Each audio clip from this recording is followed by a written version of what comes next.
Thank you for the invitation to be here tonight. I really appreciate it. I spent a lot of time on a bio that I was told I absolutely have to have a bio. So if you don't mind, I'm going to read my bio and kind of cover a little bit of my background. And I didn't bring it on paper, so I'm reading those little words. I began my law enforcement career in 1993 at the Waterville Township Police Department. I enjoyed the opportunities offered by a small agency where employees shared all the responsibilities associated with law enforcement duties. In 2003, I accepted an opportunity to become the drug prevention officer for the Lucas County Sheriff's Office. I expanded the program to over 20 schools in Lucas County, reaching thousands of children each year with the drug prevention curriculum. In addition to drug awareness, my focus has been on safety and by presenting programs such as stranger danger, internet safety awareness, safety town programs, and things like that. In 2012, I was promoted to a command officer with the Sheriff's Office. I received the position of Director of Community Affairs, where I provide press releases and safety information through local media outlets. I oversee coordination and requirements of off-duty employment. We have lots of officers working off-duty on a regular basis. I've written and implemented policy on that. In 2013, I was active in expanding community training in response to active shooter situations. I supervise our school resource officers. I supervise our child support investigative unit and former Marine Patrol unit. I initiated and currently supervise our Youth Explorer program. So we have a program of ages 14 through 21 who think that they may be interested in law enforcement. It's run through the Boy Scouts of America, but it's administered by the Sheriff's Office. I also serve on many different boards and coalitions on behalf of Sheriff Clark. I attended the community college of the Air Force, and there's a problem when you use electronics and it keeps popping up on the screen. I'm community college of the Air Force. I'm a 23-year military veteran with combined service in active duty Air Force, Air National Guard, and Air Force Reserves. My last 4 years of service included being assigned to the Air Force Central Command, where I served as the Reserve Superintendent of Force Protection. I retired in 2008 as an Air Force Security Forces Master Sergeant.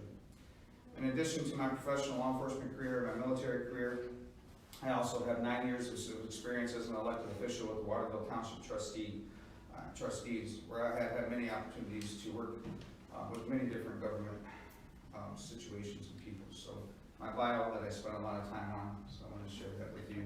Hopefully that gives you kind of a general outline of me.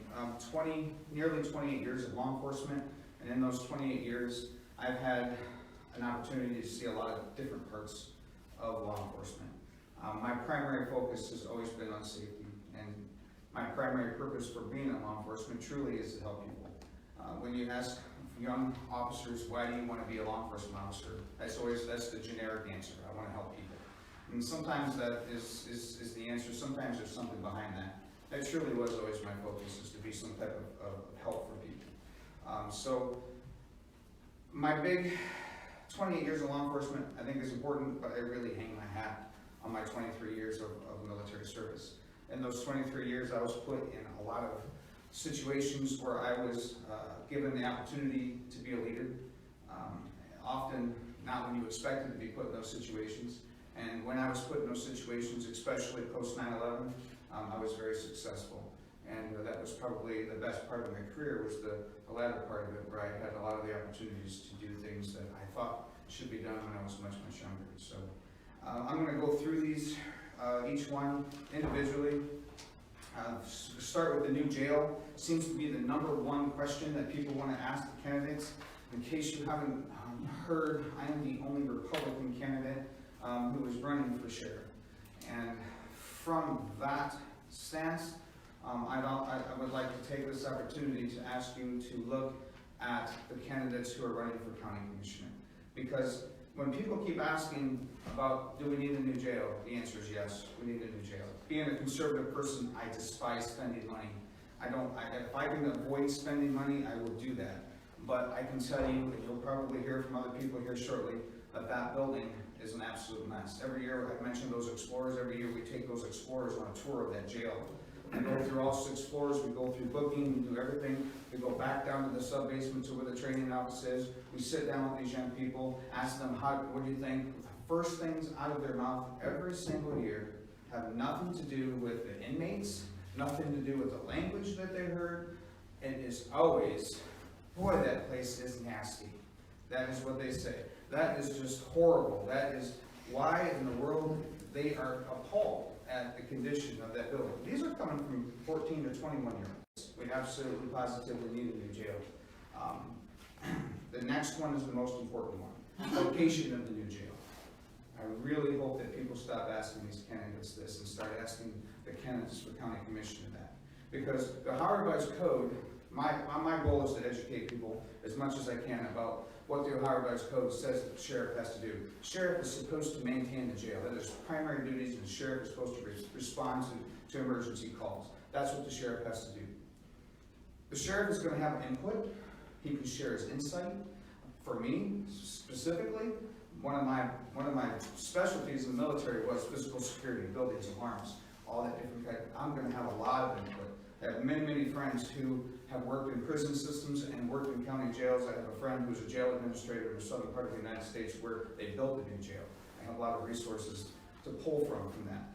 But I can only offer that information to the county commissioners because ultimately that decision will be made by the county commissioners, not the county sheriff. The county sheriff will have input, but the county sheriff's not going to have that final say. The county commissioners will. So I would strongly encourage you to please redirect that question to the candidates for county commissioner. Moving on to the next one, personnel and cost. We are at a very difficult point in the sheriff's office where we are short in the jail. Part of that is recruitment, and I believe that recruitment is very important. One of the things that, and you'll probably notice, I'll say this a lot, but I'm a very military-minded person. I really truly believe that to recruit people today, you have to be different. You have to come up with ways. Not everybody is interested in law enforcement, and it is getting harder and harder to find people. When I was 20 years old, 20 to 25 years old, you would go take a test to be a Toledo police officer, and there were thousands of people there. They would have tables set up at the Seagate Center. Today, they can do it over at their own building. They don't need a special place to do it because not everybody's interested in being in law enforcement. It's harder and harder to find people. Somebody mentioned earlier, this next sheriff is probably not going to see that new facility. So we have to make sure that in the time between now and then, that we cut the cost of that jail. And the only way to do that is to fill all these vacant positions so that we're not paying all the overtime that we need. How do we do that? We need somebody who is dedicated to recruiting people. We need somebody who is going out on a regular basis, and that is their job, to find quality people and let them know.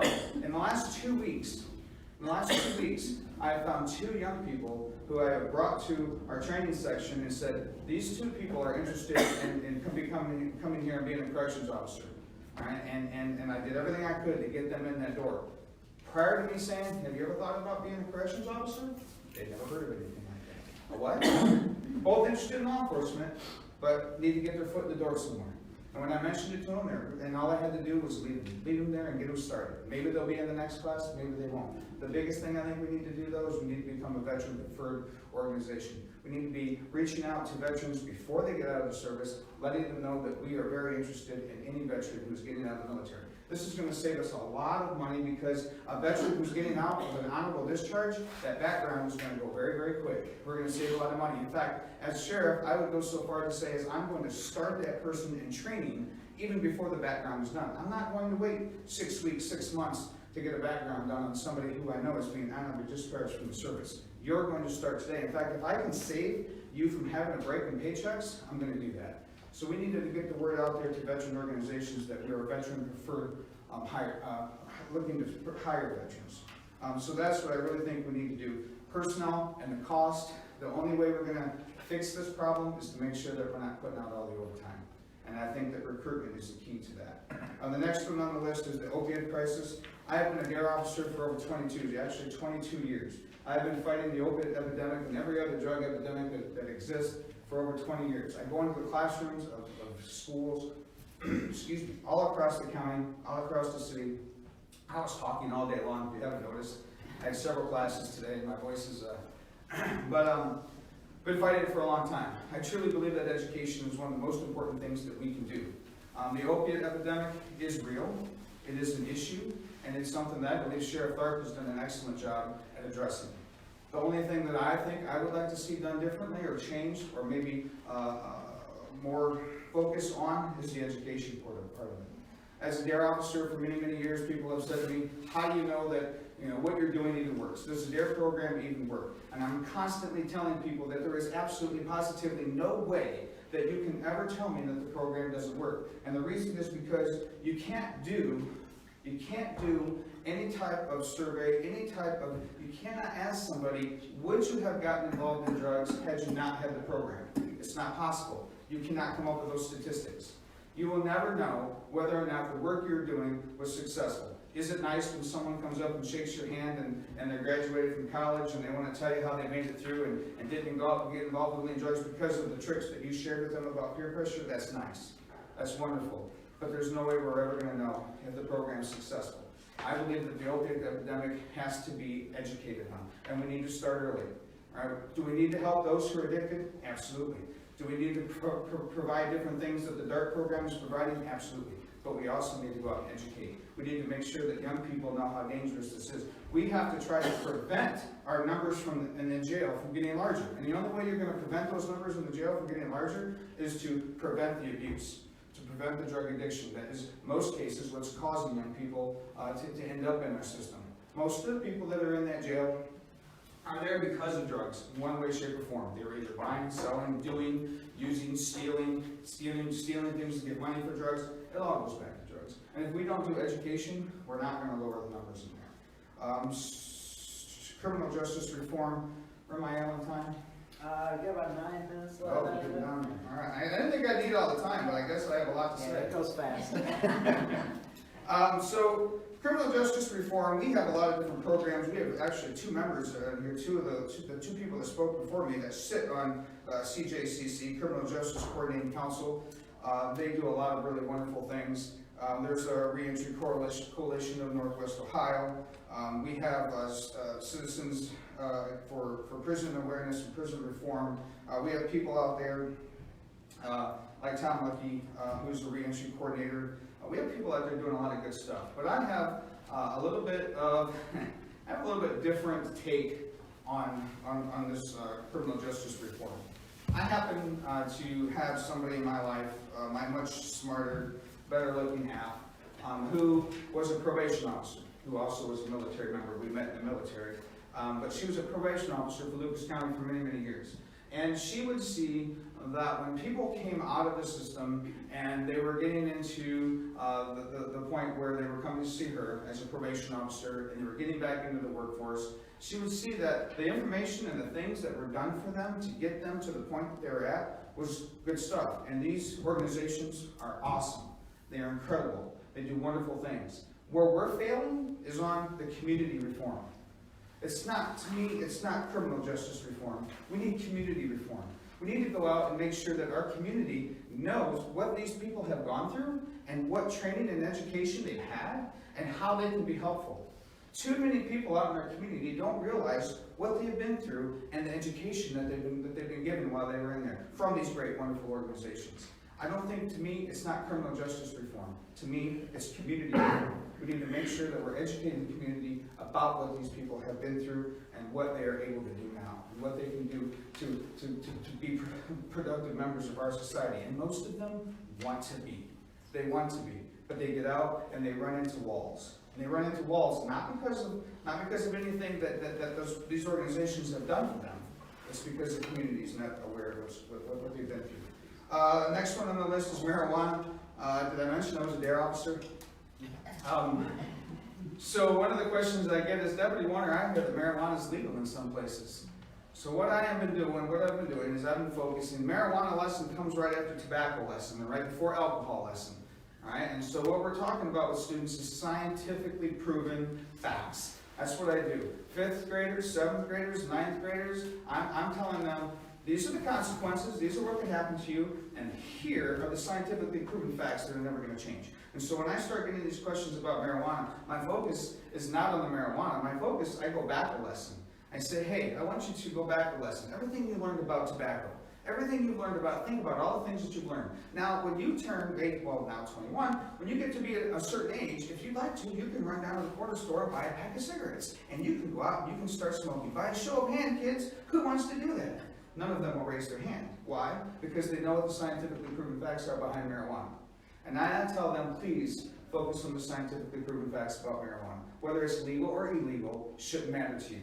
The important thing is that you understand what it can do to your body, what the effects are that people aren't going to share with you, because people never give you the real reasons why they want you to do it. They make it sound good, make it sound fun, make it sound helpful. They don't give you those scientific facts. So I am constantly trying to tell people, legal or illegal, you have to remember the things that are important, the scientifically proven facts. Excessive force. So there are law enforcement officers who probably snuck through. And they might sometimes make mistakes. They might sometimes do things that we wouldn't normally want them to do. There are doctors who have snuck through. There are lawyers who snuck through. Every profession, every career has people who sneak through. And I'm going to move this into racism as well. And we have to be doing a much better job of screening to make sure that we're taking excessive force. A lot of that can be taken care of with training. Right? And one of the things that my biggest love in the military was training. I was in charge of 3 different training sections over my 23 years in the military. I believe training is important. Our law enforcement officers do not get the training that they need. They do not get the training that they deserve. And the reason is because training costs money. We'll go all the way back here to the new jail. New jail will provide an opportunity for us to save money. And some of that money needs to be put into training. Because officers need update training, they need, there's something called muscle memory.